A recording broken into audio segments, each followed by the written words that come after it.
Yes, so folks, now it's Easter time in Jamaica, and at this time we're gonna have a lot of food, especially a lot of fish. And it just reminds me of the story when Jesus fed more than 5,000 people at once.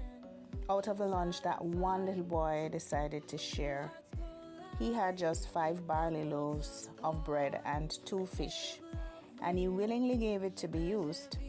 And it's an important lesson for us today because sometimes we undervalue what we have by thinking it's too small or it's too unimportant to really be used by anyone. But we should know that God values you. He values each and every one of us and what we have to offer, whether in our personal lives or in the marketplace.